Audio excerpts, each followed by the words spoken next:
ஜெபம் செய்வோம்.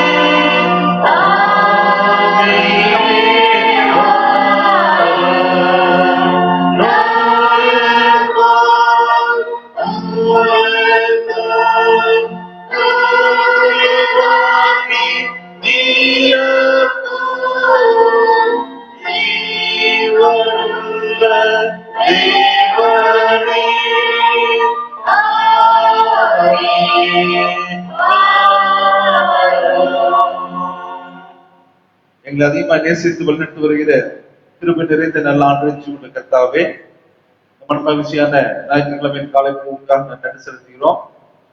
நாளிலுமாக ஆண்டவரே, பிள்ளைகளாகிய நாங்கள் ஒன்றாய் கூடி நாங்களை காட்சி வாழும் மூலமாக சமூகத்தில் நாங்கள் வந்து மெஸ்தோத்திரிக்க தொடர்பு கொள்ள அந்த நல்ல வாய்ப்புக்காக வைத்திருக்கிறோம். உலகம் எங்கும் பரவி கொண்டிருக்கிற இந்த கொரோனா நோயானது திரும்பவும் இரண்டாவது அலையாக இந்திய தேசத்துக்கு வந்திருக்கிறது. அன்றைய தொடர்ந்து இதிலிருந்து பிள்ளைகளாக மீட்டு ரசிக்க வேண்டுமா ஜெபிக்கிறோம். தன்மத்தமாக ஊரடங்கு ஏற்பட்டு நாளிலும் தேவாலயத்தில் வந்து நாங்கள் உங்களை தொடர்ந்து கொள்ளாவிட்டாலும் வீட்டில் அமர்ந்தபடி அன்றைய சமூகத்தில் நாங்கள் அர்ப்பணித்து தொடர்ந்து இந்த நோயின் கொடுமைகள் நீங்கத்தக்கதாகவும் நாங்கள் சந்தோஷமாக மகிழ்ச்சியாக ஆலய ஆராதனையில வந்து அன்று நாங்கள் கலந்து கொண்டு கிராமத்தை பயன்படுத்தக்கூடிய நாளை தந்திர வேண்டுமா நாம் ஜெபிக்கிறோம். தொடர்ந்து அன்றுவரே இந்த ஆராதனையிலும் தருவீராக. பாடுகிற பாடல்கள், வாசிக்கிற திருவனுடைய பகுதி, தியானிக்கிற செய்தி அனைத்தும் ஆவிக்குரிய வாழ்க்கைக்கு மிகுந்த ஆசீர்வாதமாக இருக்க வேண்டுமா நாம் ஜெபிக்கிறோம். தொடர்ந்து எங்களை வழிநடத்தும் காத்துக்கொள்ளும் இயேசு கிறிஸ்துவின் பேரில் பணியோடு வேண்டிக்கிறோம் பிதாவே, ஆமென். நாம் யாவும் எடுத்து நின்று பாமாலைகளிலே 19வது பாடலை நாம் பாடுவோம். எவ்வண்ணமாக கர்த்தரே உம்மை வணங்குவேன், தெய்வீக ஈவை பெறவே ஈடென்ன தருவேன் என்ற பாடலை நாம் பாடுவோம். பாமாலைகளிலே 19வது பாடல்.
கர்த்தரே உம்மை வணங்குவேன். என் நீதியே கிறிஸ்துவே, அவரை பணிந்தேன்.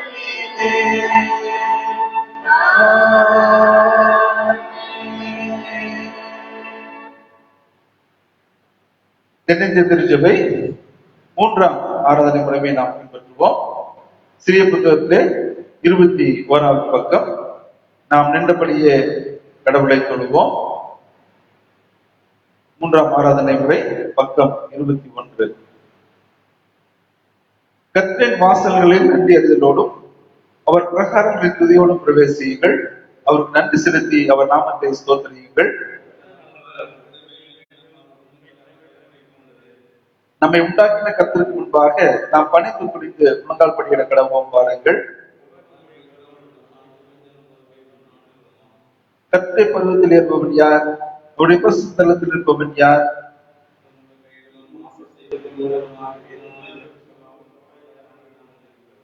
நமது கடவுளாகிய ஆண்டவருக்கோ மிகுந்த இறக்கமும் மன்னிப்பும் உரியது. நாம் அவர் விரோதமாய் துரோகம் செய்தோம். நமது கடவுளாகிய கர்த்தரின் சொல்லுக்கு செவி கொடாமல் நமது ஊழியர்களாகிய தீர்க்கதரிசிகளை கொண்டு அவர் நமக்கு முன்பாக வைத்த அவருடைய பிரமாணங்களின்படி நாம் நடக்கவில்லை.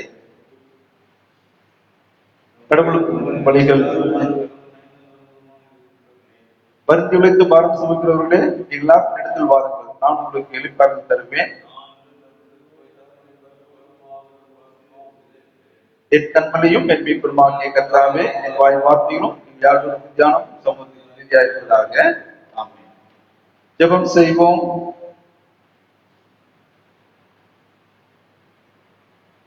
எங்கள் பரமபிதாவாகிய சர்வ வல்லமையுள்ள கடவுளே, உண்மையில் தான் எங்கள் நெஞ்சம் விலைப்பாறுதலும் சமாதானமும் பெறும்.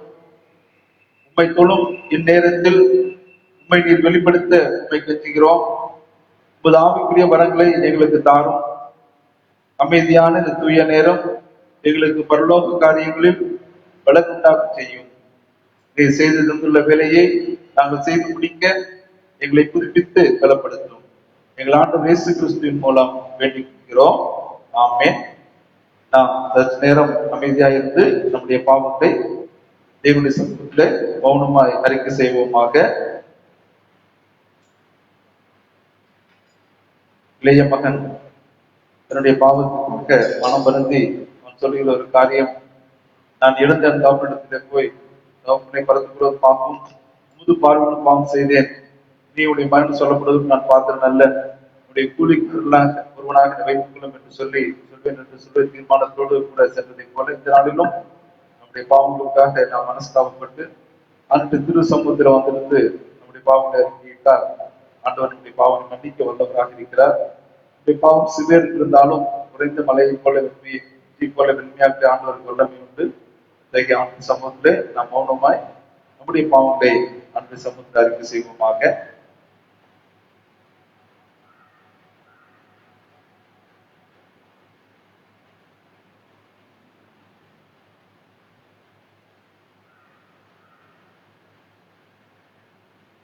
இருபத்தி 4வது பக்கத்தில் காணப்படுகிறதான பாவரிக்கை ஜெபத்தை நாம் யாவும் சேர்ந்து செய்வோம்.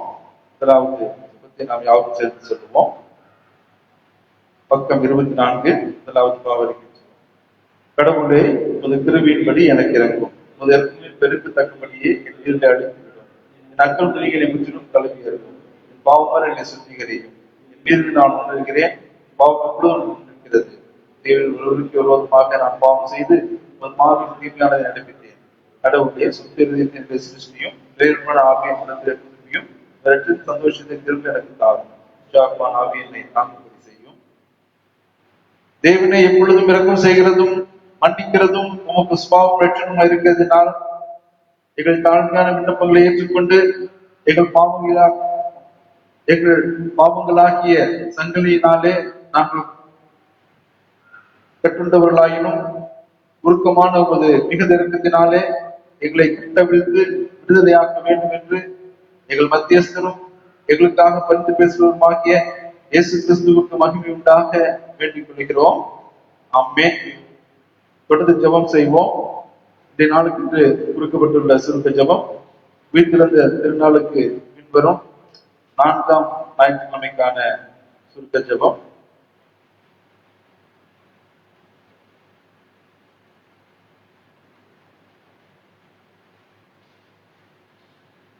ஆண்டவராகிய இயேசு கிறிஸ்துவே, நீரே வழியும் உண்மையும் உயிருமானவர். அடியாராகிய நாங்கள் மெய்யான வழியாகிய உண்மையில் நடக்கவும், உண்மையாகிய உண்மை நம்பவும், மெய்யான உயிராகிய உண்மையில் வலிமையை கண்டு கொள்ளவும் அருள் புரியும். நேரே தந்தையோடும் தூய ஆவியோடும் ஒரே கடவுளாக வீட்டிலிருந்து முடிவின்றி அரசாளுகிறீர். ஆமென். நாம் யாவரும் அமருவோம். இப்பொழுது திருமுறை பாடம் வாசிக்க கேட்போம். யோவான் 11ஆம் அதிகாரம் வசனங்கள் 17 முதல் 28 வரை. யோவான் 11ஆம் அதிகாரம் வசனங்கள் 17 முதல் 28 வரை.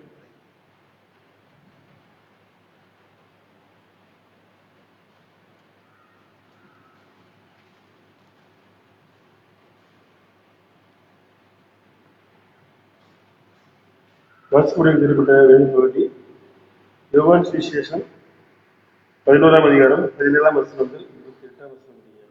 யோவான் 11ஆம் அதிகாரம் 17ஆம் வசனம் முடிய. இயேசு வந்தபோது அவன் கல்லறையில் வைக்கப்பட்டு 4 நாளாயிற்று என்று கண்டார். பெத்தானியா ஊர் எருசலேமுக்கு ஏறக்குறைய 2 மைல் தூரத்தில் இருந்தது. யூதரில் அநேகர் மார்த்தாள் மரியாள் இவருடைய சகோதரை குறித்து அவர்களுக்கு ஆறுதல் சொல்லும்படி அவர்களிடத்தில் வந்திருந்தார்கள். இயேசு வருகிறார் என்று மார்த்தாள் கேள்விப்பட்ட போது அவருக்கு எதிர்கொண்டு போனால் மரியாளோ வீட்டிலே உட்கார்ந்திருந்தாள். மார்த்தாள் இயேசுவிடத்தில் வந்து, ஆண்டவரே, நீர் இங்கே இருந்தீரானால் என் சகோதரன் மரிக்க மாட்டான். இப்பொழுதும் நீர் தேவனிடத்தில் கேட்டுக்கொள்வதுவோ அது தேவன் உனக்கு தந்தருவார் என்று அறிந்திருக்கிறேன் என்றால். இயேசு அவளை நோக்கி, உன் சகோதரன் உயிர்த்தெழுந்திருப்பான் என்றார். அதற்கு மார்த்தாள், உயிர்த்தெழுதல் நடக்கும் கடைசி நாளில் அவனும் உயிர்த்தெழுந்திருப்பான் என்று அறிந்திருக்கிறேன் என்றாள். இயேசு அவளை நோக்கி, நானே உயிர்த்தெழுதலும் ஜீவனுமாய் இருக்கிறேன். என்னை விசுவாசிக்கிறவன் மரித்தாலும் பிழைப்பான். உயிரோடு இருந்து என்னை விசுவாசிக்கிறவனும் என்றைக்கும் மறியாமல் இருப்பான். இதை விசுவாசிக்கிறையா என்றார்.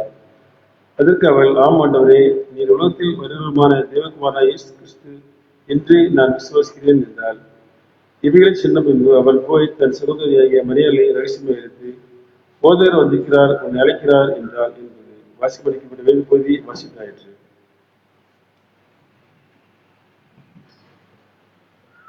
மீண்டும் ஆண்டு நாமத்திற்கு பயன்படாக மாமலைகளிலே 367வது பாட்டை நாம் பாடுவோம். ஆண்டவர் பிரசன்னமாகி ஜீவன் ஊதி மீட்பியும் என்ற பாட்டை நாம் பாடுவோம். மாமலைகளிலே 367வது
ஆசீர்வாதம் ஊற்றுமே. ஆண்டவா, எங்கள் செய்யும் எங்கள் தோளை கேட்கிறீர். அன்பின் சாலை எங்கள் நெஞ்சில் இருக்கிறீர். அருள்வாரி எங்கள் பேரில் வருஷிக்க பண்ணுவீர். ஆசையோடு விப்பிரோமே. ஆசீர்வாதம் ஊற்றுமே. அசதேவ அபிஷேகம் இயேசுவே கட்டாட்சியம். பெந்தேகோஸ் என்கின்ற ஈவை தந்து ஆசீர்வதியும். அருள்வாரி எங்கள் பேரில் வருஷிக்க பண்ணுவீர். ஆசையோடு நித்தியோமே. ஆசீர்வாதம் ஊற்றுவீர்.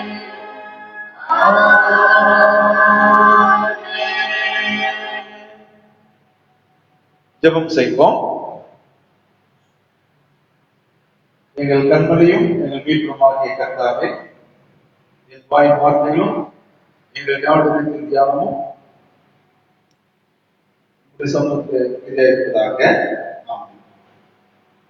கிறிஸ்துவுக்குள் பிரியமானவர்களே, வீட்டிலிருந்து நாளுக்கு பின்வரும் 4ஆம் ஞாயிற்றுக்கிழமையின் காலை பொழுதிலே நாம் சிந்திக்கும்படியாக கொடுக்கப்பட்டிருக்கக்கூடிய தலைப்பு வீட்டிலிருந்தல், கிறிஸ்துவில் நம்பிக்கை. கிறிஸ்துவில் நம்பிக்கை என்ற தலைப்பின் அடிப்படையிலே நாம் ஒரு சில காரியங்களை தியானிக்கக்கூடிய நாளிலே கூடி வந்திருக்கிறோம். உலக வாழ்க்கையில உங்களுக்கு விசுவாசம் இருக்கிறதா, நம்பிக்கை இருக்கிறதா என்று சொல்லி கேட்டால் ஒரு சில நேரங்களிலே இருக்கிறது என்று சொல்லி நாம் சொல்லுவோம், ஒரு சில நேரங்களிலே இல்லை என்று நாம் சொல்லுவோம். ஆனால் விசுவாசம் என்று சொல்கிற காரியம், நம்பிக்கை என்று சொல்கிற காரியம் கண்டிப்பாக எல்லாருடைய வாழ்க்கையிலும் இருக்க செய்கிறது. ஆண்டவர் பேரில் அவர் வைத்திருக்கும் விசுவாசத்தை நாம் மையமாக வைத்து கேட்கிறோம் என்று சொல்லி அவர் நினைத்து சொல்லுவார்கள், எனக்கு தேவன் பேரில் விசுவாசம் இருக்கிறது, என்றாலும் நாங்கள் செய்த பாவமான காரியத்தின் மூலமாக ஆண்டவர் எங்களை ஆசீர்வதிப்பாரா, எங்களுடைய தேவையை சந்திப்பாரா என்று சொல்லி ஒருவேளை நாம் சந்தேகத்தோடு வாழ்கிற ஒரு வாழ்க்கையை நாம் பார்க்கிறோம். இன்னும் ஒரு சில நேரங்களிலே இல்லை, ஆண்டவர் பாவங்களை மன்னிக்கிறவர், பாவிகளை நேசிக்கிறவர், கண்டிப்பாக அவர்களுக்கு இந்த காரியத்தை செய்வார் என்று சொல்லி உறுதியாக சில நேரங்களிலே நாம் விசுவாசத்தோடு இருப்பதை நாம் பார்க்கிறோம். ஆனால் விசுவாசம் என்பது எல்லாருமே நம்முடைய வாழ்க்கையில வைக்கிறவர் தான்.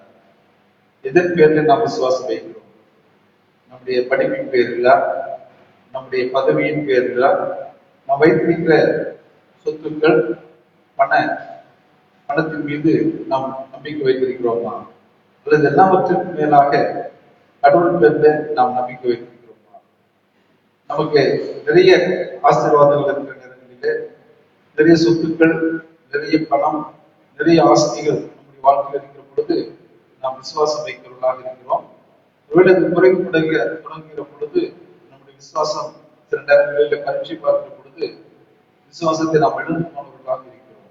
ஆனால் வீட்டிலிருந்து ஆண்டவர் இந்த நாளிலும் உங்களுக்கும் எனக்கும் விசுவாசத்தை இன்னும் உறுதிப்படுத்தத்தக்கதான வகையில, ஆழ்படுத்தத்தக்கதான வகையில காரியங்களை பிறப்பிக்கிறார் என்று சொல்லி நாம் பார்க்கிறோம். விசுவாசம் என்று சொன்ன உடனே நமக்கு திருமறையில் வரக்கூடிய ஒரு பகுதி எபிரேயர் எழுதியிருக்கும் 11ஆம் அதிகாரம். எபிரேயர் எழுதின நிருபத்திலே 11வது அதிகாரத்திலே விசுவாசிகளுடைய பட்டியல் அதிலே சொல்லப்பட்டிருக்கு. என்பதை நாம் பார்க்கிறோம். இந்த அதிகாரம் முழுவதும் நாம் வாசித்து பார்க்கிற பொழுது எவ்விதமாக நம்முடைய முன்னோர்கள் விசுவாசத்திலே ஆண்டவரோடு கூட அவர்கள் இணைந்தவர்களாக நம்பிக்கையோடு செயல்பட்டார்கள், கஷ்டங்கள் வருத்தங்கள் மத்தியிலே அவர்கள் செயல்பட்டார்கள் என்று சொல்லி அதிலே மிக ஆழமாக சொல்லப்பட்டிருப்பதை நாம் பார்க்கிறோம். இதிலே 1வது வசனத்தை நாம் பார்க்கிற பொழுது இதிலே 11ஆம் அதிகாரம் 1வது வசனத்திலே விசுவாசத்தை குறித்து அவர் மிக அழகாக சொல்லுகிறார். எப்படி விசுவாசம் இருக்கிறது என்று சொல்லி, விசுவாசமானது நம்பப்படுவர்களுடைய உறுதியும் காணப்படாதவைகளில் நிச்சயமாயிருக்கிறது என்று சொல்லி நாம் பார்க்கிறோம். நாம் எதை நம்புகிறோமோ, கடவுள் இருக்கிறார், கடவுள் நம்முடைய தேவையை சந்திப்பார், கடவுள் நமக்கு வேண்டியவர்களை தருவார், நம்பிக்கை வைக்கிறோம் அல்லவா, அந்த நம்பப்படுவடைய உறுதிதான் என்று சொல்லி அவர் சொல்லுகிறார். அதே நேரத்தில் காணப்படாதவர்களுடைய நிச்சயம் என்று சொல்லி அவர் சொல்லுகிறார்.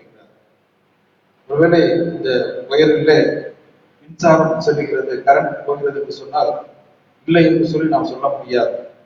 அது இருக்கிறது என்று சொல்லி நாம் அறியவும் முடியாது. ஒரு இண்டிகேட்டர் வைத்து நாம் பார்க்கும் போது அதில் கரண்ட் இருக்கிறது நமக்கு தெரிகிறது. ஆனால் இது வழியாக கரண்ட் போகிறது என்று சொல்லுகிற பொழுது சில நேரங்களிலே நாம் அதை நம்பித்தான் ஆக வேண்டும் என்று சொல்லி நாம் பார்க்கிறோம். அவ்விதமாக நிச்சயமாக கடவுள் நம்முடைய வாழ்க்கையில செயலாற்றக்கூடியவராக இருக்கிறார். நமக்கும் ஆண்டவருக்கும் இருக்கக்கூடிய அந்த உறவு நிலைகளிலே நம்மை ஆண்டவர் எல்லா நிலைகளிலும் நமக்கு வேண்டியவரை தருவார் நம்பிக்கை இருக்கிறதை நாம் பார்க்கிறோம். ஒருவேளை இந்த நம்பிக்கை குறித்து சொல்ல வேண்டும் என்று சொன்னால் யோபுக்கு இருந்த அந்த விசுவாசத்தை குறித்து நாம் பார்க்க முடியும். இப்ப யோபுக்கு விசுவாசம் ஆண்டவர் பேர்ல எத்தகையதாக இருந்தது என்று சொல்லி நாம் பார்க்கிற பொழுது 7 குமாரர்கள் 3 குமாரர்களோடு கூட அநேக செழிப்பான காரியங்களோடு கூட அவர் வாழ்ந்ததாக சொல்லப்படுகிறது. இந்த யோபு 1ஆம் அதிகாரத்தில் நாம் வாசித்து பார்க்கிற பொழுது கிழக்கு தேச புத்திரரிலே யோபுவை போல ஒரு செல்வம் வாய்ந்தவர் ஒன்று இல்லை என்று சொல்கிற அளவுக்கு ஒரு மிகுந்த ஆஸ்தி உடையவனாக அவர் காணப்பட்டார் என்று சொல்லி நாம் பார்க்கிறோம். ஆனாலும் அவர் வந்த அந்த சோதனையிலே அவர் சோர்ந்து போகவில்லை. அவனுடைய சொத்துக்கள் எல்லாம் இழந்து விட்டார். 7 குமார்கள் 3 குமார்கள் இழந்து போய்விட்டார்கள். அவருக்கும் ஒப்பழுக்கள் ஏற்பட்டு ஓட்டி எடுத்துக் கொண்டு சொரிந்து கொண்டிருக்கக்கூடிய ஒரு நிலை இருக்கிறது நாம் பார்க்கிறோம். ஆனாலும் அவர் எந்த வகையிலும் என்னுடைய விசுவாசத்தை அவர் இழந்து போகவில்லை. எத்தனையோ பேர் வந்து அவருக்கு ஆறுதல் சொல்லி, நீ ஆண்டவரிடத்தில் தவறு செய்து விட்டாய், அவரிடத்துல நீ மன்னிப்பு கேட்டு ஒப்புரவாக என்று சொல்லி எல்லாம் சொன்னார்கள். இன்னும் மனைவி சொல்லுகிறார், தேவனை நிந்தித்து ஜீவனை விடு என்று சொல்லி. இவ்வளவு தூரம் ஆண்டவர் என்று சொல்லி நான் நம்பி இருந்தார். இவ்வளவு ஒரு நல்ல செல்வ செழிப்பான ஒரு உயரமான ஒரு இடத்திலே கடவுளை வைத்திருந்தார். ஆனால் இப்படி எல்லாம் இழந்து போயிருக்கக்கூடிய நிலையிலே, வெறுமையாய் ரோட்டிலே இருக்கக்கூடிய அந்த நிலைமையிலே இன்னும் கடவுளை நம்பி கொண்டிருக்கிறாயா? கடவுள் இருந்தால் உனக்கு ஏன் இவ்வளவு பாடுகள், இவ்வளவு வருத்தங்கள், சிந்தனைகள் என்று சொல்லி அவரும் அத்தகைய வகையில தேவனை நிந்தித்து ஜீவனை விடு என்று சொல்கிற அளவுக்கு பாடல் உபத்திரவங்கள் தேவனுடைய வாழ்க்கையிலே காணப்பட்டது. ஆனாலும் அவர் சொல்லுகிற ஒரு காரியம், கர்த்தர் கொடுத்தார், கர்த்தர் எடுத்துக் கொண்டார், அவருடைய நாமத்துக்கு ஸ்தோத்திரம் உண்டாவதாக என்று சொல்லி அவர் சொல்லுகிறார். இன்னொரு காரியத்தையும் அவர் சொல்லுகிறார், கர்த்தரிடத்திலே நன்மை பெற்றவர்களாகிய நாம் தீமையும் பெறக்கூடாதோ என்று சொல்லி அவர் சொல்லுகிறார். அதோடு மாத்திரமல்ல, இந்த விசுவாசத்தின் உச்சகட்டமாக இருக்கிற ஒரு காரியத்தை குறித்து நாம் பார்க்கணும் என்று சொன்னால் அவர் சொல்லுகிறார், அவருடைய சித்தம் இல்லாதபடி, அவருடைய அனுமதி இல்லாதபடி எதுவும் என்னுடைய வாழ்க்கையில நடைபெறாது என்று சொல்லி அவர் சொல்லுகிறதை நாம் பார்க்கிறோம். இப்ப எந்த ஒரு காரியம் நடந்தாலும் அது அவருக்கு தெரியும். அவர் அந்த காரியத்தை செய்கிறார். அவை நிச்சயமாக அவர் எந்த ஒரு தீமையும் எனக்கு செய்யாதபடி நன்மை தரக்கூடியவராக இருக்கிறார் என்று சொல்லி ஆண்டவரில் இருக்கிற விசுவாசம் பரீட்சை பார்க்கப்பட்ட பொழுது கூட அவர் அந்த விசுவாசத்தில் உறுதியுள்ளவராக இருந்து சொல்லுகிற ஒரு காரியம், என் மீட்பர் உயிரோடு கூட இருக்கிறார். இவை நடந்து வருகிற எல்லா காரியத்தையும் அவர் அறிந்திருக்கிறார். இவற்றின் மத்தியிலும் ஆண்டவர் என்னை கைவிடாதபடி எனக்கு நன்மையானவர்களை தருவார். நான் அவரை முற்றுகிற விசுவாசத்திலே நான் வாழ்நாள் முழுவதும் உறுதியாக இருப்பேன் என்று சொல்லி தன்னுடைய விசுவாசத்தை அவர் அறிக்கை செய்கிறதை நாம் பார்க்கிறோம். அவருக்கு அமிதமாகத்தான் காணப்படாதவருடைய நிச்சயம் என்று சொல்லி சொல்கிறார். அவருக்கு கண்ணால் ஆண்டவரை பார்க்க முடியவில்லை. என்றாலும் நடந்து வரக்கூடிய சம்பவங்கள் எல்லாம் எதிர்மறையாக இருக்கிறது. ஆனாலும் கடவுள் என்னை கைவிட மாட்டார். இவற்றின் மத்தியிலிருந்தும் கடவுள் என்னை மீட்டெடுப்பார், எனக்கு நன்மையான காரியத்தை செய்வார் என்று சொல்லி அவர் பேட்ட வைத்திருக்கிற அந்த குறையிலே வைத்திருக்கிற விசுவாசத்திலே எவ்வளவு பேர் வந்து அவருடைய எண்ணங்களை சிந்தனைகளை மாற்ற முயன்றாலும் கூட ஆண்டவர் கேட்ட உறுதியான விசுவாசமாக இருந்தபடியினாலே தான் யோகனுடைய முன்னிலைமையை காட்டிலும் பின்னிலைமையை கத்தர் ஆசீர்வதித்தார் என்று சொல்லி அடிப்படையில இரட்டிப்பான ஆசீர்வாதங்களை அவர் பெற்றுக் கொண்டதாக நாம் பார்க்க முடிகிறது. அவர் அதைத்தான் இந்த விசுவாசமானது நம்பப்படுவதற்கு உறுதியும் காணப்படாதவருடைய நிச்சயமா இருக்கிறது என்று சொல்லி அவர் சொல்லுவதை நாம் பார்க்கிறோம். தொடர்ந்து அந்த 11ஆம் அதிகாரத்திலே நாம் வாசிக்கிற பொழுது 6வது வசனம், விசுவாசம் இல்லாமல் தேவனுக்கு பிரியமா இருப்பது கூடாத காரியம் என்று சொல்லி சொல்லப்படுகிறதையும் நாம் பார்க்கிறோம். விசுவாசம் இல்லாதபடி தேவனுக்கு பிரியமாய் என்பது கூடாத காரியம் என்று சொல்லி சொல்லப்படுகிறதை நாம் பார்க்கிறோம். ஆகவே விசுவாசத்திலே நாம் உறுதியாக இருக்க வேண்டும். அதிலே தேவன் பிரியப்படுகிறார். கடவுள் என்னை ஆசீர்வதிப்பார். இவ்விதமான ஒரு இக்கட்டான ஒரு சூழ்நிலைமையிலே கொரோனா நோயானது அதிகமாக பரவி அநேக உயிர்ச்சேதங்கள் நடைபெற்றுக் கொண்டிருக்கிற இந்த நேரத்திலும் கூட கடவுள் என்னையும் என்னுடைய குடும்பத்தையும் என்னை சார்ந்திருக்கிற மக்களையும் ஆண்டவர் பாதுகாப்பார். நிச்சயமாக இந்த ஒரு பேண்டமிக்கான நிலையிலிருந்து மீட்டெடுத்து நல்ல ஒரு சுகமான ஒரு வாழ்வை ஆண்டவர் தருவார். இது நிரந்தரமான ஒரு காரியம் அல்ல, மாறக்கூடியவர்களாக இருக்கிறது. நிச்சயமாக ஒரு நாளிலே எல்லாவற்றையும் மாற்றி அமைப்பார் என்ற நம்பிக்கையோடு அவர் பேரில் நாம் இன்னும் விசுவாசம் பரீட்சை பார்க்கிற தருணத்திலே அவர் மீது நாம் விசுவாசத்தை வைக்கும்படியாக சொல்லப்படுகிறது நாம் பார்க்கிறோம். தொடர்ந்து நாம் வாசித்து பார்க்கும் பொழுது நாம் பார்க்கிறோம், விசுவாசத்தினாலே நோவா தன் குடும்பத்தை ரட்சிக்க பிள்ளையை உண்டாக்கினார் என்று சொல்லி சொல்லப்படுகிறது நாம் பார்க்கிறோம். மழை பெய்வதற்கான அறிகுறி இல்லை, உலக தேசம் அழிந்து போவதற்கான அறிகுறி இல்லை. என்னாலும் ஆண்டவர் சொல்லுகிறார், நீ கொப்பையர் மரத்தினாலே ஒரு பேழையை உண்டாக்கினேன் என்று சொல்லுகிறார். அதனுடைய நீளம், அதனுடைய அகலம், அதனுடைய உயரம் எல்லாவற்றையும் ஆண்டவர் சொல்லுகிறார். எவ்விதமாக அதை அமைக்க வேண்டும் என்று சொல்லி சொல்லுகிறார். அதோடு கூட மாத்திரமல்ல, நீயும் உன்னுடைய குடும்பத்தாரும் அதிலே பிரவேசிகள் என்று சொல்லி சொல்லுகிறார். இன்னும் மிருகஜீவன்கள், கூறும் பிராணிகள், பறக்கிறவைகள் எல்லாம் நடந்து போகிற அத்தனை பிராணிகளையும் ஜோடு ஜோடாக வேலைக்கு வைக்க வேண்டும் என்று சொல்லி ஆண்டவர் சொல்லுகிறார். அவர் சொல்லி பல வருடங்கள் ஆகிறது. எல்லாரும் அவரை ஏளனமாய் பார்க்கிறார்கள். இவர் தன்னையும் தன்னுடைய குடும்பத்தையும் மீட்டுக் கொள்வதற்காக, உலகத்தையே அவர் பாதுகாப்பதற்காக இந்த வேலையை செய்கிறார் என்று சொல்லி எல்லாரும் ஏளனமாய் பேசினார்கள். ஆனாலும் நோவா அத்தகைய ஒரு காரியம் நடக்கும் என்று சொல்லி தெரியாத அந்த காலகட்டத்திற்கு கூட ஆண்டவர் பேரில் அந்த விசுவாசத்தை அவர் வைத்திருந்தார். காணப்படாதக்கூடிய ஒரு நிச்சயமாக அவர் செய்தார் என்று சொல்லி நாம் பார்க்கிறோம். அவை ஆண்டவர் வரப்போகிறார், நிச்சயமாக ஒரு நியாயபதியாக வரப்போகிறார் என்று சொல்லுகிற இந்த நாட்களிலே நாம் ஒருவேளை அது எவ்வளவு சொல்லி 2020 வருடங்கள் 22 வருடங்கள் ஆகிவிட்டது, இனியா வரப்போகிறார் என்று சொல்லி நாம் இன்னைக்கு நினைவு கூறாதபடி நாம் வாழ்கிற அந்த வாழ்க்கையிலே ஆண்டவருக்கு பிரியமான காரியங்களை செய்து புத்திர ஸ்திரீகளுக்குள்ள என்னையோடும் தீவிரையோடும் நாம் ஆயத்தமாக இருந்து மனவாளன் வந்து விட்டார் என்று சொல்லுகிற பொழுது அவரை எதிர்கொண்டு போவதற்கு ஏற்ற ஒரு சூழலை நம்முடைய வாழ்க்கையை நாம் வைத்திருக்கிறோமா? அவை ஆண்டவர்கள் வைத்திருக்கிற விசுவாசம் அநேக முறை பரீட்சை பார்க்கப்படும். ஆனாலும் கூட நாம் அந்த விசுவாசத்திலே நாம் உறுதியாக இருக்க வேண்டும் என்று சொல்லி நாம் பார்க்கிறோம். இன்னொரு மூதாதையருடைய பட்டியலிலே நாம் பார்க்கிறோம். இந்த 2ஆம் அதிகாரத்திலே விசுவாசத்தினாலே ஆபிரகாம் நாம் சுதந்திரிக்க போகிற தேசம் என்னது என்று சொல்லி அறியாதபடிக்கு அவர் என்ன செய்தார்? கீழ்ப்படிந்து போனார் என்று சொல்லி நாம் பார்க்கிறோம். ஆண்டவர் சொல்லுகிறார், ஆதியாகமம் 12ஆம் அதிகாரம் 1ஆம் வசனத்திலே, நான் எழுந்து உன்னுடைய ஜனத்தை விட்டு உன்னுடைய வீட்டை விட்டு நான் காண்பிக்கக்கூடிய தேசத்திற்கு போ என்று சொல்லி ஆண்டவர் சொல்லுகிறார். ஆனால் அதை அவர் உறுதியாக பற்றிக் கொண்டு கர்த்தர் நிச்சயமாக தன்னுடைய வாழ்க்கைக்கு ஒரு நல்ல ஒரு ஆசீர்வாதமான காரியத்தை செய்வார் என்று சொல்லி நம்பிக்கையோடு அவர் போகிறார். ஆதியாகமம் 12ஆம் அதிகாரம் 1ஆவது வசனத்திலே கர்த்தர் ஆபிரகாமை நோக்கி, நீ உன் தேசத்தையும் உன் இனத்தையும் உன் தகப்பனுடைய வீட்டையும் விட்டு புறப்பட்டு நான் உனக்கு காண்பிக்கும் தேசத்திற்கு போ, நான் உன்னை பெரிய ஜாதியாக்கி உன்னை ஆசீர்வதித்து பேரை பெருமைப்படுத்துவேன், நீ ஆசீர்வாதமாக இருப்பாய் என்று சொல்லி சொல்கிறது நாம் பார்க்கிறோம். எந்த தேசம் என்று சொல்லி தெரியாது, எந்த நாடு, எந்த மொழி, எந்த இன மக்கள், அவருடைய கலாச்சாரம், பண்பாடு எதுவும் தெரியாது. இந்த நாளிலே நாம் கூகுளில் போய் இந்த நாட்டை குறித்து சொல்லுகிற பொழுது இந்த நாடு எத்தகைய நாடு, எத்தகைய பண்பாடு இருக்கிறது என்று சொல்லி நாம் அறிந்து கொள்ள முடியும். ஆனால் எந்த ஒரு வசதியும் இல்லாத ஒரு காலகட்டத்திலே ஆபிரகாமை நோக்கி ஆண்டவர் சொல்லுகிறார், நான் காண்பிக்கக்கூடிய தேசத்திற்கு போய் என்று சொல்லி ஆபிரகாம் அதற்கு கீழ்ப்படித்தார். அப்படிதான் விசுவாசனுடைய தகப்பன் என்று சொல்லுகிற காரியத்தில் சொல்லப்படுகிறது நாம் பார்க்கிறோம். ஆனால் ஆண்டவர் எந்த ஒரு குறையும் வைக்கவில்லை. அவர் எந்த தேசத்திற்கு போனாலும் அந்த தேசத்திலே கடவுள் அவருக்கு வேண்டிய அனைத்து ஆசீர்வாதங்களையும் அவர் செய்தார். எல்லா ஏற்பாடுகளையும் செய்து அவரை ஆசீர்வதிக்கக்கூடிய நிலையிலே அவரை உயர்த்தினார் என்று சொல்லி நாம் பார்க்கிறோம். இப்ப நிச்சயமாக ஆண்டவர் நம்மை ஆசீர்வதிப்பார்.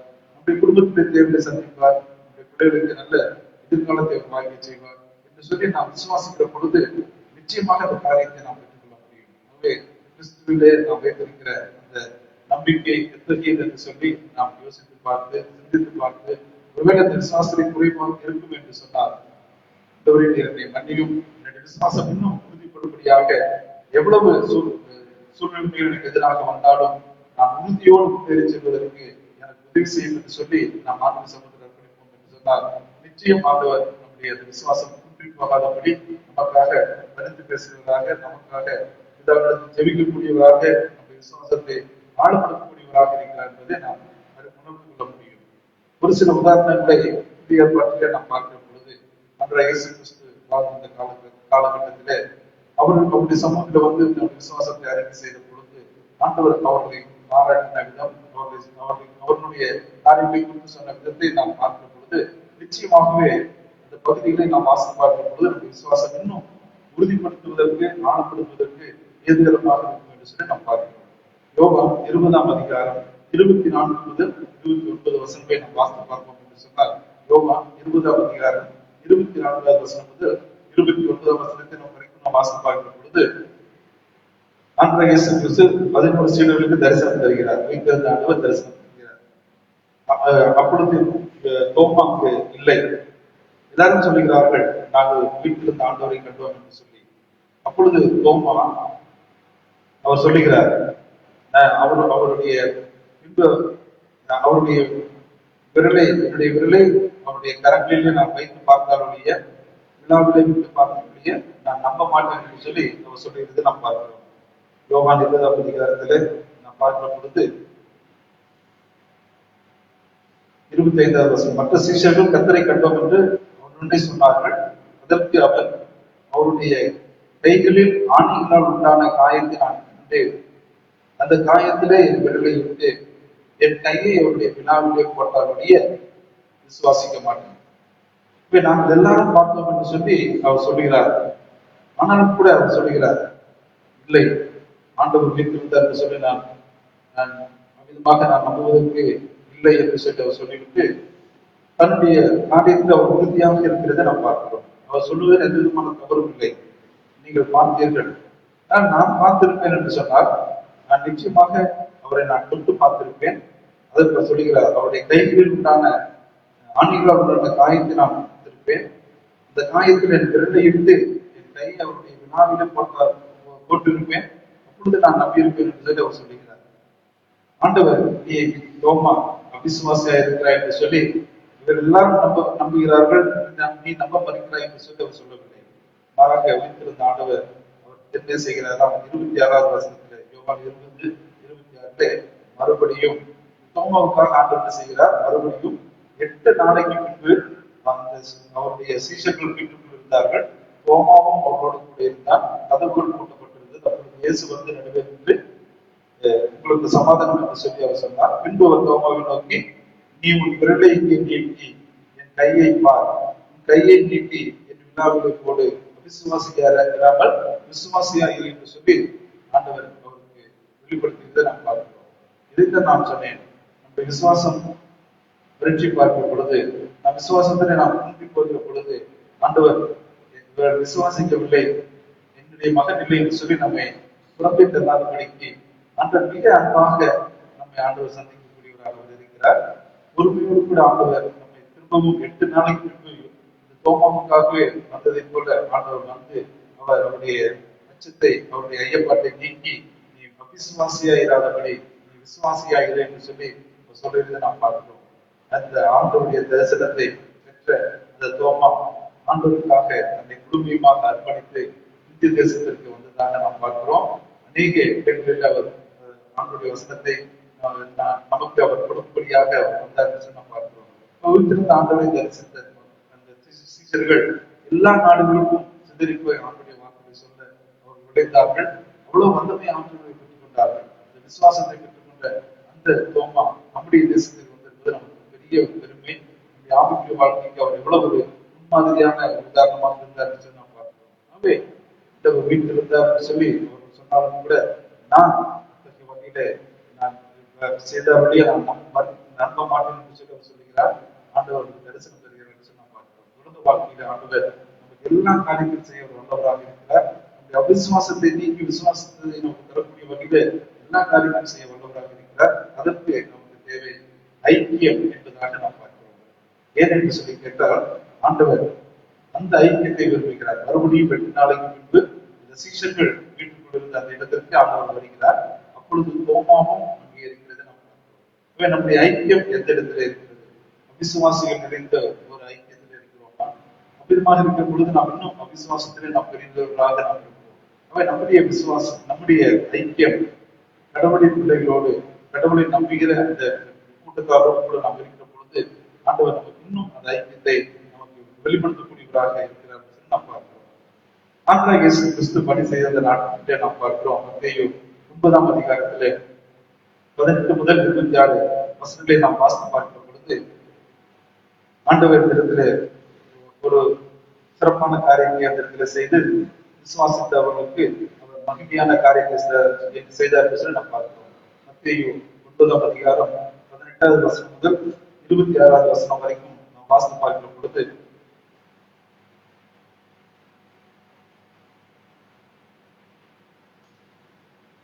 12 வருடம் 21வது வசனத்தை நாம் பார்க்கிறோம். 20வது வசனத்திலே மத்தேயு 9:20 அப்பொழுது 12 வருஷமாய் பெரும்பாலுள்ள ஒரு ஸ்திரீ நான் உன்னுடைய வஸ்திரத்தை ஆகிலும் தொட்டால் சொஸ்தமாவேன் என்று சொல்லி தன் உள்ளத்திலே எண்ணிக்கொண்டு அவர் பின்னாலே வந்து அவருடைய வஸ்திரத்தின் ஓரத்தை தொட்டார். இந்த இடத்தில் ஆண்டவர் சொல்லுகிறார், திரளான மக்கள் அவர் சூழ்ந்து கொண்டிருக்கிறார்கள். அதுவும் பெண்கள் பொதுவாக வெளியே வரக்கூடாது, அதுவும் கூட்டமாக இருக்கிற அந்த பகுதிக்கு வரக்கூடாது என்ற கட்டுப்பாடுகள் எல்லாம் இருந்த அந்த நிலையிலே அவர் சொல்லுகிறார், 12 வருடமாக இந்த பெரும்பாலுள்ள ஒரு பெண்ணாக நான் வாழ்ந்து வருகிறேன். எனக்கு இந்த ஒரு சுருத்தி தரக்கூடியவர் இயேசு கிறிஸ்து ஒருவர் மட்டுமே. என்னுடைய ஆஸ்தியில் எல்லாவற்றையும் வைத்திருக்கு நான் செலவு செய்து எந்த வகையில் நான் குணமடையாத நிலையில் நான் இருக்கிறேன். எனக்கு கடைசியாக இருக்கக்கூடிய ஒரே ஆயுதம் ஆண்டவர் தான் என்று சொல்லி அவருடைய சமூகத்தில் வந்து அர்ப்பணிக்கிறார். அது செய்கிற ஒரு காரியம். அவரை இந்த கூட்டத்திலே போய் நான் என்னுடைய பிரச்சனைகளை சொல்லி எனக்காக நீ எனக்கு ஜெபிக்க வேண்டும், எனக்கு குணமாக்க வேண்டும் என்று சொல்லி சொல்லுவதற்கு முடியாத ஒரு சூழ்நிலைமை இருக்கிறது. எல்லா திரளான மக்கள் இருக்கிறார்கள். நான் என்ன செய்வேன் என்று சொல்லி அவர் யோசிக்கிறார்.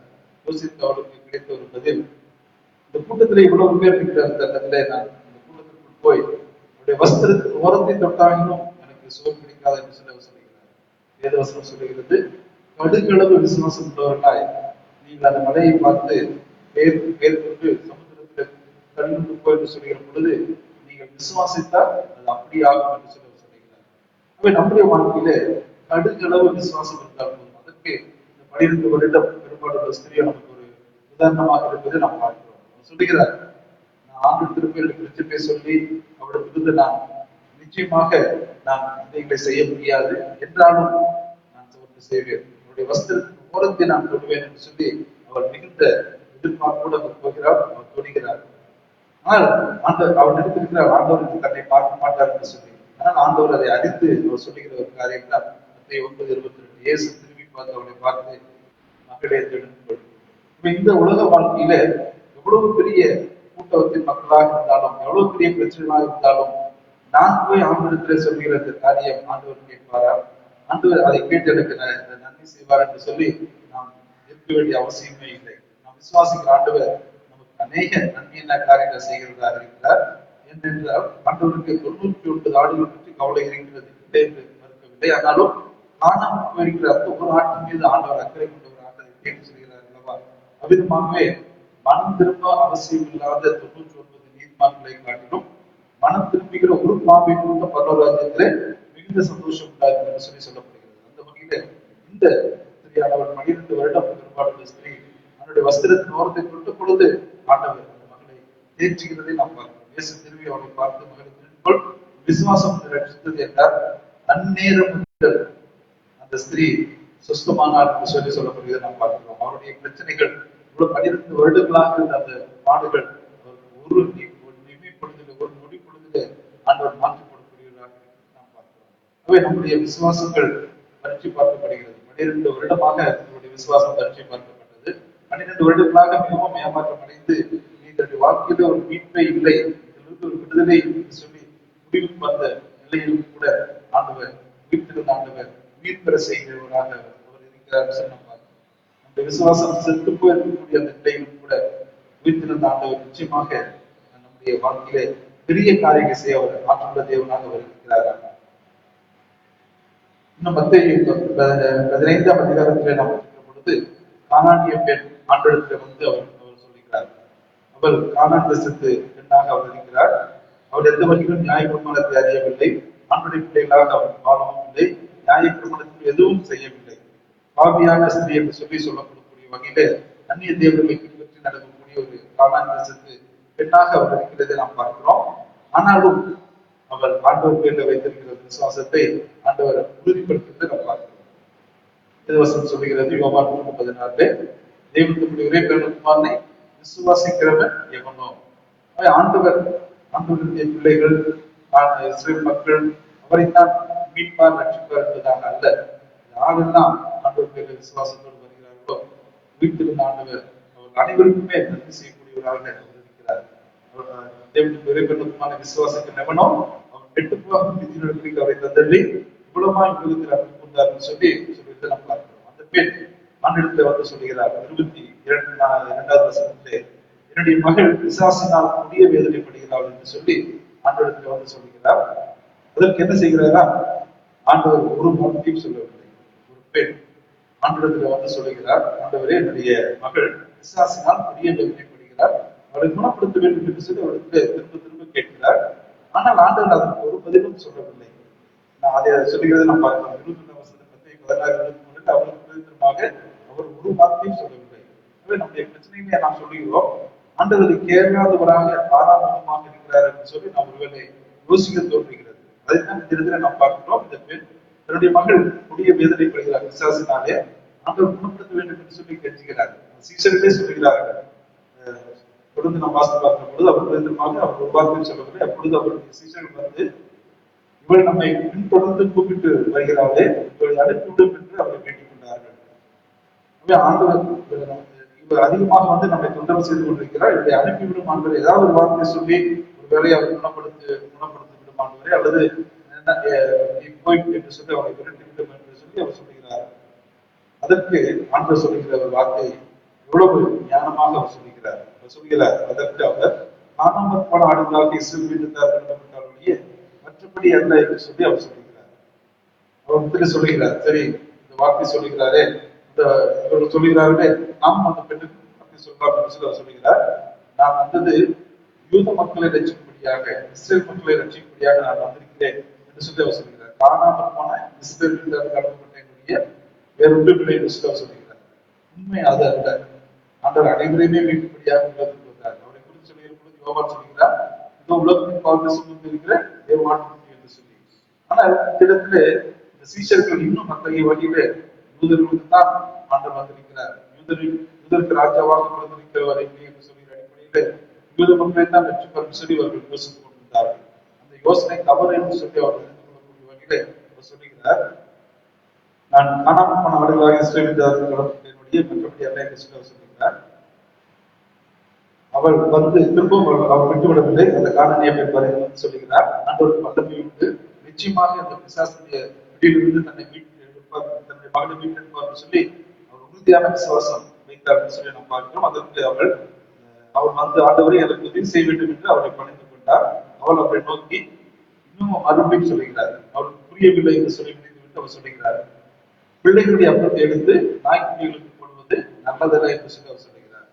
அப்ப இந்த யூதர்கள் நினைத்துக் கொண்டிருக்கிறார்கள், நாங்கள் தான் கடவுளுக்கு பிரியமானவர்கள், நாங்கள் தான் ஆண்டுடைய பிள்ளைகள் என்று சொல்லி அவர்களுக்கு தான் ஆண்டவர் நன்மையாக செய்வார், மற்றவர்களுக்கு தரமாட்டார் என்று சொல்லி அவர் சொல்லுகிறார்.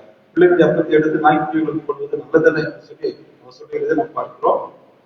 விதமாக எந்த ஒரு சூழ்நிலையிலுமே அவர்களுக்கு நன்மை கிடைக்கும் என்று சொல்லி நினையாத நிலையிலும் கூட இந்த காணானியை பற்றி சொல்லுகிற ஒரு காரியத்தை நாம் பார்க்கும் பொழுது நம்முடைய வாழ்க்கையில இது எல்லாம் முடியாது, என்று சொல்லி நான் நினைக்காதபடி இல்லை, கடவுள் நிச்சயமாக நம்முடைய தேவைகளை சந்திப்பார் நம்பிக்கை நமக்கு அதன் மூலமாக கிடைக்கப்படுகிறது நாம் பார்க்கிறோம். அதற்கு அவர் சொல்லுகிற வார்த்தை நீதான் ஆண்டவரே, ஆகியோர் நாய்க்குட்டிகள் தங்கள் எஜமானுக்கு மேய்ந்திருக்கிறது ஒரு துணிகையிலே தின்னுமே என்றால் என்று சொல்லி அவர் சொல்லுகிறார். அதற்கு ஆண்டவர் சொல்லுகிறார், இயேசுவுடைய மகஸ்தியே, விசுவாசம் பெரிது. இந்த விசுவாசம் இந்த யூத மக்களுக்கு கூட இல்லை. நான் மீட்கும்படியாக இருக்கிற எந்த யூத மக்களுக்கு கூட இல்லை என்று சொல்லி நான் பார்க்கிறேன். ஆனால் அந்த விசுவாசத்தை விட உங்களுடைய விசுவாசம் பெரியது என்று சொல்லி சொல்கிறார். நீ விரும்புகிறபடி உனக்கு ஆக கடவுள் என்றார். அந்நேரமே அவள் மகள் ஆரோக்கியமானவர் என்று சொல்லி நாம் பார்க்கிறோம். இப்படி அநேக இடங்களிலே இந்த விசுவாசத்தின் ஆண்டவர் பொழுது நாம் பார்க்கிற பொழுது ஆண்டவர் கிறிஸ்டியர்களோடு பயணம் செய்கிறார். லூக்கா 8ஆம் அதிகாரத்திலே 24ஆம் வசனத்திலே அவர் பிரயாணம் செய்கிற பொழுது அவர் சொல்கிறார், அக்கடிக்கு போகும் பாருங்கள் என்று சொல்லி சொல்கிறார். அவர்கள் படையிலே போகிறார்கள், பெருங்காற்றடிக்கிறதை நாம் பார்க்கிறோம். அவர்கள் ஆண்டவர் எழுப்புகிறார்கள், நாங்கள் மடிந்து போகிறோம் கவலை என்று சொல்லி. ஆண்டவர் காற்றையும் கடலையும் அது அர்த்தத்தையும் அவர் சொல்லுகிறார், உங்கள் விசுவாசம் என்ன ஆயிற்று என்று சொல்லி. உலக வாழ்க்கையிலே குறித்திருந்த ஆண்டவர் நமக்கு துணை நிற்கிறார். நம்முடைய தேவைகளை சந்திப்பார். அவர் நம்மோடு கூட பயணிக்கிறார். நம்முடைய வாழ்வில் எல்லா சூழ்நிலையிலும் நம்மை கைவிடாதபடிக்கு நமக்கு ஆலோசனை கொடுத்து ஆண்டவர் நம்மை வழிநடத்துகிறார் என்று சொல்லி நாம் அறிந்திருக்கிறோம். ஆனால் அந்த காரியங்கள் சில நேரங்களிலே பரீட்சை பார்க்கும் பொழுது விசுவாசத்தை இழந்து போனவர்களாக நாம் செயல்படுகிற ஒரு நிலைகளில் நாம் யோசித்து பார்ப்போம்.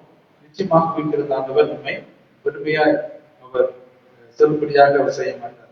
நம்முடைய ஆவியினாலே நம்மை நிரப்பி தொடர்ந்து நாம் வல்லமையாய் உலகத்தை செயலாற்றுவதற்கு நாம் ஜீவிப்பதற்கு ஆண்டவர் நமக்கு துணை இருக்கிறார். யோகா 10ஆம் அதிகாரம் 10ஆம் வசனத்தில் அதைத்தான் அவர் சொல்லுகிறார், நானும் அவர்களுக்கு ஜீவிதாயிருக்கும் அது பரிபூர்ணப்படும் என்று சொல்லுகிறார்.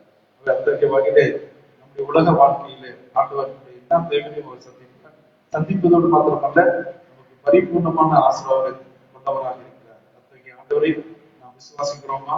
நம்முடைய விசுவாசம் பரீட்சை பார்க்கிற பொழுது இல்லை, எல்லாவற்றுக்கும் மேலாக கடவுள் செயல்படுவார். நிச்சயமாக இந்த காரியங்கள் எல்லாவற்றையும் ஆண்டவர் மாற்றி அமைக்க வல்லமை உண்டு என்று சொல்லி நாம் விசுவாசம் என்று சொன்னால் நாம் நிச்சயமாக ஆண்டுடைய ஆசீர்வாதம் பெற்றுக்கொள்ள முடியும். நாம் விசுவாசம் உள்ளாய் ஜெபத்தில் எவைகளை கேட்கின்றோம் ஒரு பெற்றுக்கொள்வீர்கள். இந்த விசுவாசம் நாம் பெறுவதற்கு தேவன் உங்களுக்கு கிருபை செய்வாராக. ஜெபம் செய்வோம். கிருபை நிறைந்த நல்ல ஆண்டவரே, கர்த்தாவே, இந்த காலவெளிக்காக மீண்டுமாக நான் நன்றி செலுத்துகிறோம். ஆண்டவரே, என்னுடைய உலக வாழ்க்கையிலே நாங்கள் ஒப்பி வைத்திருக்கிற விசுவாசத்திலே நாங்கள் நாள்தோறும் பெறுவதற்கு உதவி செய்திருக்கிறோம். விசுவாசிக்கிறதுக்கு ஆண்டவரே, நல்ல செயல்களை நாங்கள் ஆண்டவரே உணர்ந்து கொள்ள முடியாதபடி சில நேரங்களிலே பல பாடுகள் உபத்திரவங்கள் வருகிறது. ஆனாலும் அவற்றின் மத்தியில் அவர் சோர்ந்து போகாதபடி ஆண்டவருக்கு பிரச்சனைகளுக்கு மேலாக அவர் செயல்படக்கூடியவராக இருக்கிறார். எரியோ கோட்டை எதிராக வந்தாலும், சிறுத சமுத்திரம் எதிராக வந்தாலும், பார்வோனுடைய சேனைகள் முன்னாக அச்சுறுத்திக் கொண்டிருந்தாலும், யோர்தான் நதி தடையாக இருந்தாலும் ஆண்டவர் எல்லாவற்றையும் தாண்டி கானான் தேசத்தை சுற்றிருப்பதற்கு துணை நிற்கிறார், துணை நிற்பார் என்ற நம்பிக்கையோடு நாங்கள் வாழ்வதற்கு பிறந்தார். இயேசு கிறிஸ்து மூலமாய் வேண்டிக்கிறோம் இதாவே. நாம் யாவும் விடுதல் என்று 25வது பக்கத்தில் காணப்படுகிற அப்போஸ்தலர் விசுவாச பிரமாணத்தை நாம் சேர்த்து அறிக்கை செய்வோம். சரி, 25வது பக்கம் அப்போஸ்தலர் விசுவாச பிரமாணம். வானத்தையும் பூமியை படைத்த சர்வ பிதாவாகிய தேவனை விசுவாசிக்கிறேன். உடனே குமாரனாகிய ஞான இயேசு கிறிஸ்துவை விசுவாசிக்கிறேன். அவர் பரிசுத்த ஆவியினாலே கற்பனையிலிருந்து பிறந்தார். முதலாவது காலத்தில் பாடுபட்டு சிலரையிட்டு மரித்து அதுக்கு பாதுகாத்து வருகிறார். 3ஆம் நாள் மருத்துவத்தினார். மரணத்துக்கு ஏறி சர்வ பிதாவாகிய விசுவாசிக்கிறார். அடுத்தது உயிர்வரை மருத்துவரை ஞானத்துக்கு வருவார். பரிசுத்த ஆவி விசுவாசிக்கிறேன். பொதுவாக இருக்கிற பசுவையும் பசுவனுடைய ஐக்கியமும் பாவனையும் சரீரமும் தெரிந்தவன் நித்திய விசுவாசிக்கிறேன். நாம் யாவரும் அமர்வோம். சபையாக அறிவிக்க வேண்டிய அறிவிப்புகள்.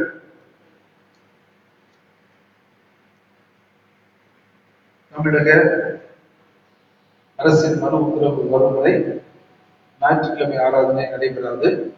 மாறாக காணொலி காட்சி மூலமாக ஞாயிறு காலை 9 மணிக்கு காணொலி காட்சி மூலமாக உங்களுக்கு ஆராதனை ஒளிபரப்பப்படும். அதில் இணைந்து கொள்ளும்படி நண்போடு கூட கேட்டுக்கொள்கிறேன். கொரோனாவின் 2ஆம் அலை மிக வேகமாக பரவி வருவதால் அரசு வழிகாட்டுதலை பின்பற்றி வீட்டிலேயே இருங்கள். எங்கெல்லாம் சொல்லுகிறீர்களோ அங்கெல்லாம் சமூக இடைவெளியை நீங்கள் பின்பற்றுங்கள். கண்டிப்பாக முகக்கவசம் அணிந்து இந்த கொரோனா நோய் தொற்றிலிருந்து மீட்கப்பட நீங்கள் இந்த காரியங்களை அரசோடு இணைந்து செய்யும்படி நண்பர்கள் கூட கேட்டுக்கொள்கிறோம். இந்த வாரம் தங்களது பிறந்த நாளை நாளை கொண்டாடுவதை திருச்சபையின் சார்பாக வாழ்த்துக்களை தெரிவித்துக் கொள்கிறோம். பிறந்த நாள் உங்களுக்கான வாக்குத்த வசனம், உங்களுடைய வேதத்தை நேசித்தவர்களுக்கு மிகுந்த சமாதானம் உண்டு, அவர்களுக்கு இடர்கள் இல்லை. சங்கீதம் 119, 165. உங்களுடைய வேதத்தை நேசிக்கிறவர்களுக்கு மிகுந்த சமாதானம் உண்டு, அவர்களுக்கு இடர்கள் இல்லை. சங்கீதம் 119, 165. பரிசுத்த மெய்விவாக அறிக்கை. பரிசுத்த மெய்விவாக அறிக்கை. நமது சபையை சார்ந்த திரு எஸ். ரசல் ராஜ் உன்னுடைய மகன் செல்வன் ஆர். பிரவீன் என்பவரும், நமது சபையை சார்ந்த காலம் சென்ற அனில்குமார் அவருடைய மகள் செல்வி சிஜு ரஷ்மி என்பவரும் திருமண செய்து சொல்லப்போகிறார் என்பதை உங்களுக்கு அறிவிக்கிறோம். இவர்கள் இந்த தூய நிலைமையில் ஒன்றாக இணைக்கப்படாதபடி நியாயமான தடையோ காரணமோ இருக்குமானால் அதை சபையாயருக்கு எழுத்து மூலம் தெரிவிக்க வேண்டும். இது இவர்களுக்கு முதலாம் அறிக்கை. வாசிக்கேட்ட திருமண அறிக்கைக்காக நாம் ஜெபம் செய்வோம். கிருபை நிறைந்த நல்ல ஆண்டவரே, ஜீவனுள்ள கர்த்தாவே, மனிதன் தனிமையாக இருப்பது நல்லதல்ல என்று அறிந்த ஆண்டவர் ஏற்ற துணை உருவாக்குவோம் என்று சொல்லிய நாளிலே அருமையான பிள்ளைகளை திருமண நியமித்தவர்களாக இணைக்க சித்தமாக இருக்க அதற்காக மெச்சிக்கிறோம். அருமையான ரசில்ராஜ் அவர்களுடைய மகன் பிரவீனுக்காக நான் ஜெபிக்கிறோம். காலம் சென்ற அனில்குமார் அவருடைய மகள் சிஜு லட்சுமிக்காக நான் ஜெபிக்கிறோம். பிள்ளைகளை ஆண்டவரை திருமணத்துக்கு இணைப்பதற்காக பெற்றோர் பெரியவர்கள் முடிவு செய்திருக்கிறார்கள். அன்று எல்லாவற்றுக்கும் மேலாக நீர் இந்த திருமண காரியத்தை இவர்களுக்காக ஆயத்தம் செய்திருக்கின்ற நினைவுகளோடு ஆண்டவர்களுடைய சமூகத்தில் தங்களை தாழ்த்தி கொடுக்கக்கூடிய அந்த வாக்குறுதியிலே வாழ்நாள் முழுவதும் அவர்கள் ஆண்டவரை பின்பற்றி நடத்தி செல்வதற்கு வேண்டிய ஆற்றலை நீ தர வேண்டுமா ஜெபிக்கிறோம். இன்னுமாக திருமணத்திற்காக ஆயத்தப்பட்டு காத்திருக்கக்கூடிய பிள்ளைகளுக்கும் ஏற்ற நிலையிலே திருமண காரியங்கள் வாய்ப்பு செய்யும். தொடர்ந்து ஆண்டவரை திருமண காரியத்தில் நாம் முன்னதாக நின்று எல்லா காரியத்தையும் நம்மளுக்கு ஆசீர்வாதமாக செய்வோம். மனிதனுடைய தடையோ இயற்கை தடை இல்லாதபடி இப்படி நாமத்துக்கு மேன்மையாக பிள்ளைகளுக்கு ஆசீர்வாதமாக திருமண காரியத்தை நடைத்தர வேண்டுமாய் இயேசு கிறிஸ்துவின் பெயரில் பணிவோடு வேண்டுகிறோம் பிதாவே.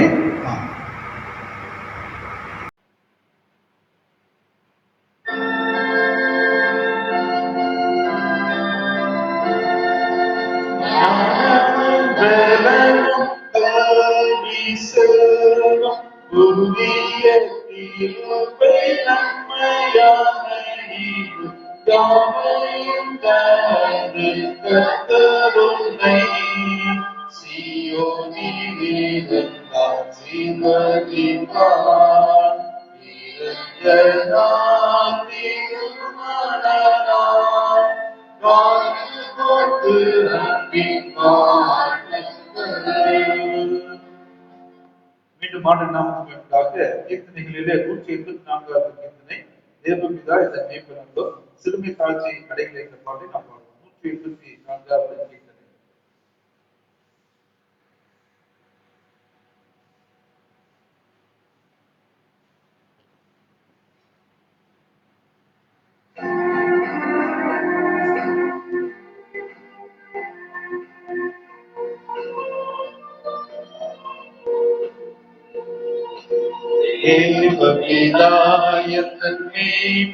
மேய்ப்பனோ சிறுமை தாழ்ச்சி அடைகிறனே,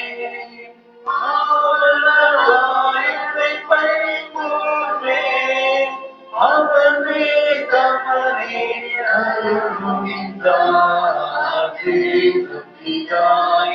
மேய்ப்பனோ சிறுமை தாழ்ச்சி அடைகிறனே,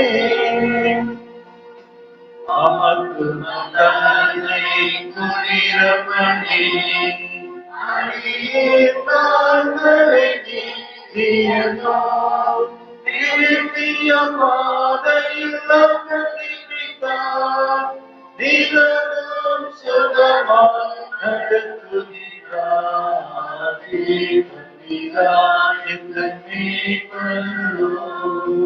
சிறுமை காட்சி அடைகிறதே, வல்ல திறங்கினோ சற்றும் தீங்கு கண்டேனே.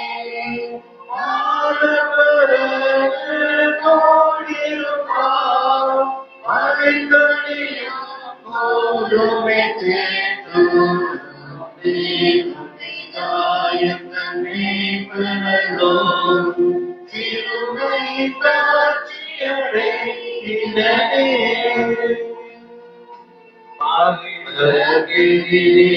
ஒரு மாற்றேன் ஆகாயத்தை படுத்தி சுமந்தையிலே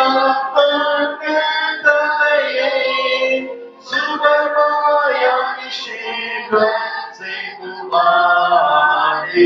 அபிதாயத்து மீட்பனோ சிறுமை காட்சியடைகிறதே.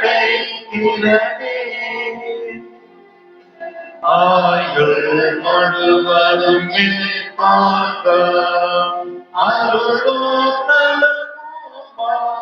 நலமும் நீயும் மீட்டிரு சிறப்போரே. நெடுநாள் பொறியாய் நிலைத்திருப்பேன். என்று மீட்பனோ சிறுமை காட்சியடைகிறதே. ஜெபம் செய்வோம். எங்களை அதிகமா நேசித்து வளர்த்து வருகிற கிருபை நிறைந்த நல்ல ஆண்டவரே, நாளினுடைய காலை பொழுதுக்காக நன்றி செலுத்துகிறோம். அதிகமாக இந்த கொரோனா நோய் ஆண்டவரே எங்களுடைய தேசத்திலே உலக நாடுகளிலே பரவி அநேக மக்களை சீரழித்துக் கொண்டிருக்கிறது. மருத்துவர்களும் ஆராய்ச்சி செய்கிற பிள்ளைகளும் இந்த நோயோடு கூட போராடி அதை மேற்கொள்வதற்கான காரியங்களை செய்து வருகிறார்கள். தடுப்பு மருந்துகள், அதற்கு தேவையான மருந்து மாத்திரைகளை தயாரிக்கக்கூடிய காரியங்களை அவர்கள் ஆராய்ச்சி செய்து கொண்டிருக்கிறார்கள். இன்னும் ஆண்டவர் இந்த நோயினுடைய தன்மை கட்டுப்பாட்டுக்குள் வராதபடி வீரியம் கொண்டு விழுகிறதை நாங்கள் பார்க்கிறோம். இந்திய தேசத்திலே அதிகமான மரணங்கள் ஏற்படுகிறதை நாங்கள் பார்க்கிறோம். மருத்துவமனைகள் எல்லாம் அதிகமாக கொரோனா நோய் பேஷண்ட்ஸாலே நிரம்பி வருகிறதை நாங்கள் பார்க்கிறோம்.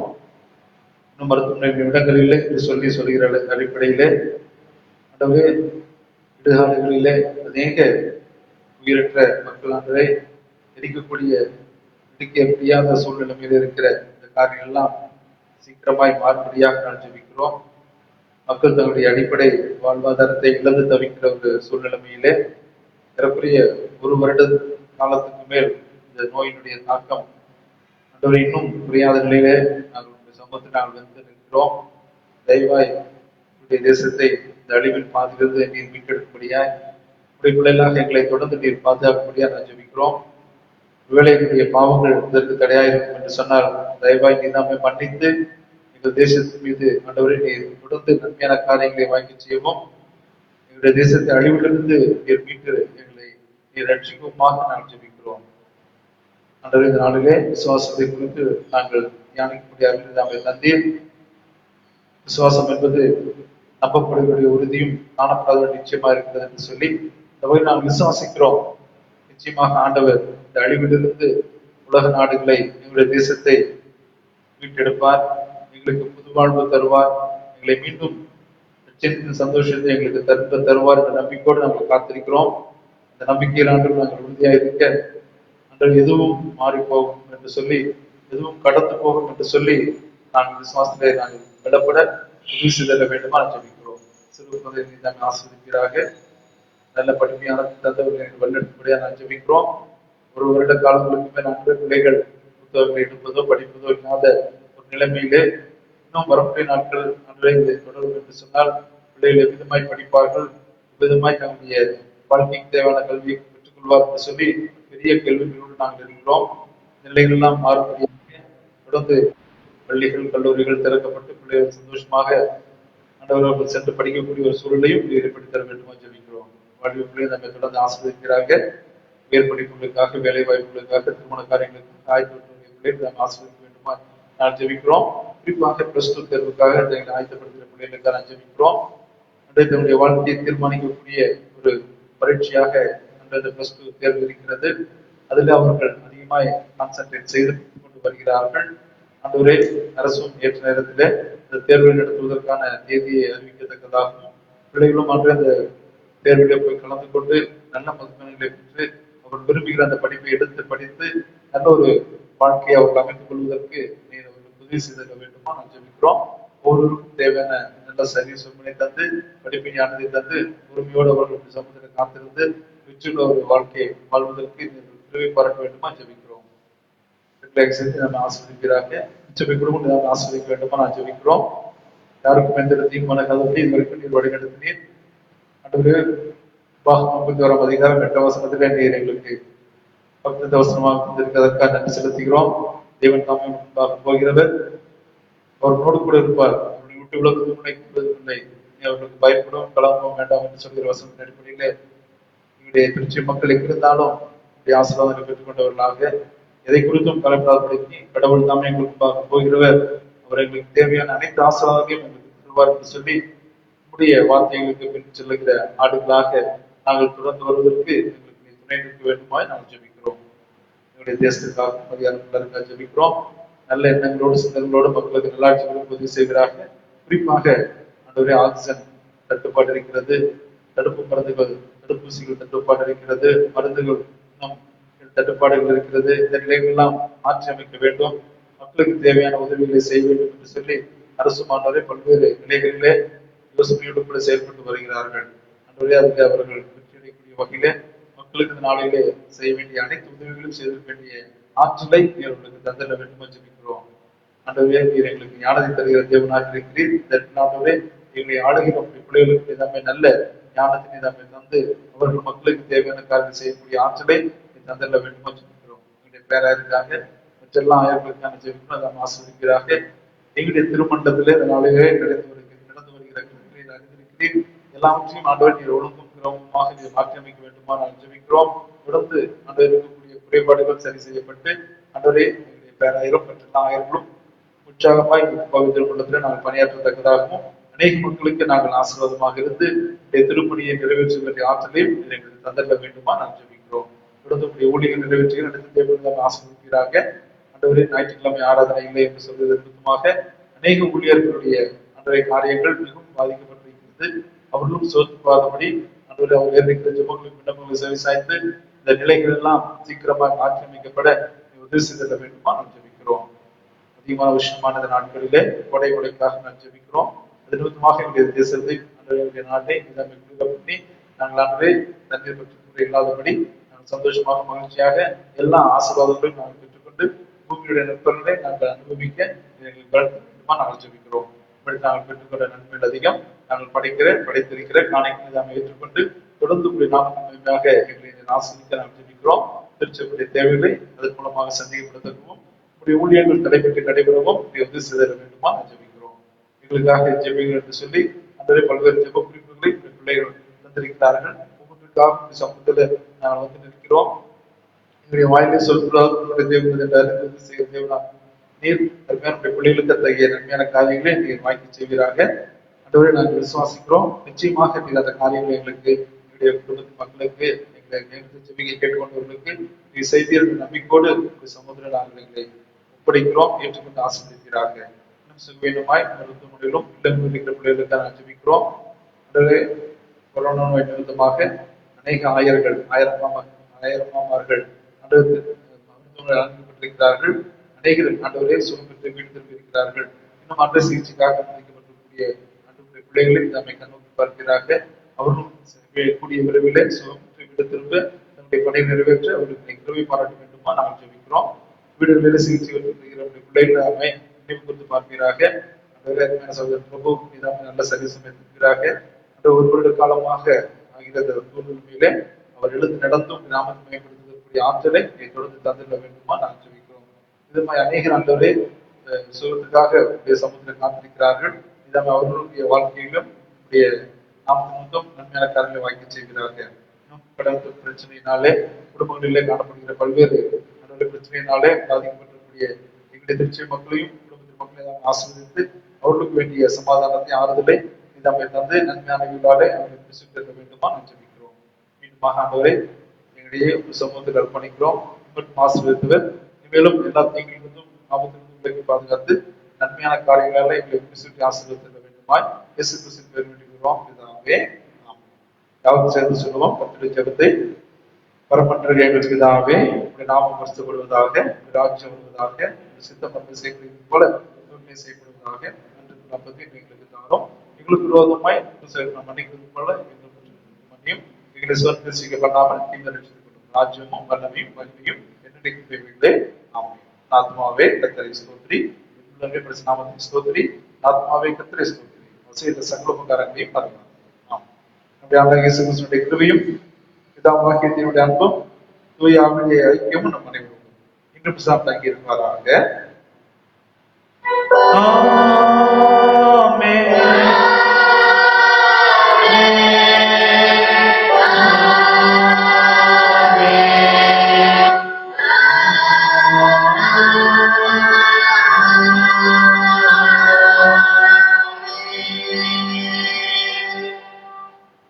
ஆலய ஆராதனைக்கு நிறைவுக்கு விதமாக முடிவு கவி 4 தேவ ஆசீர்வாதத்தோட அடியாரை அனுப்பும் ஐயா. முடிவு கவி 4.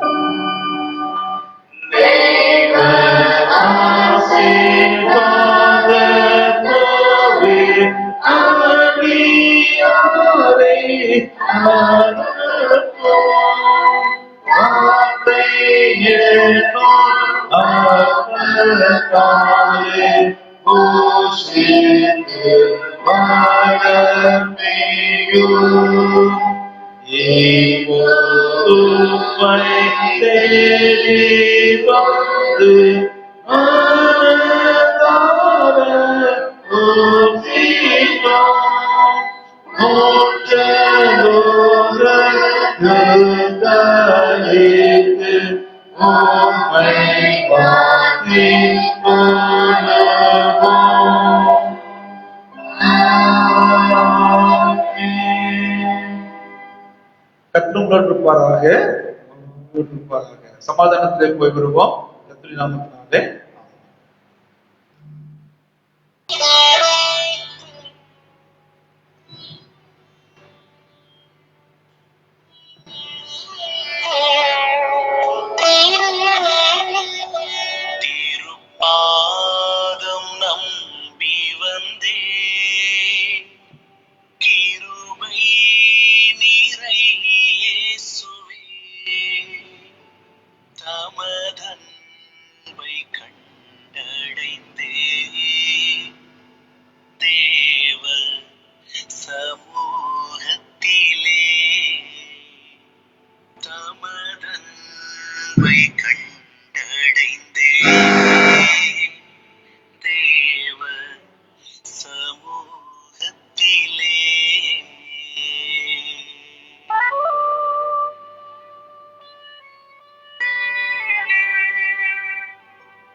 Some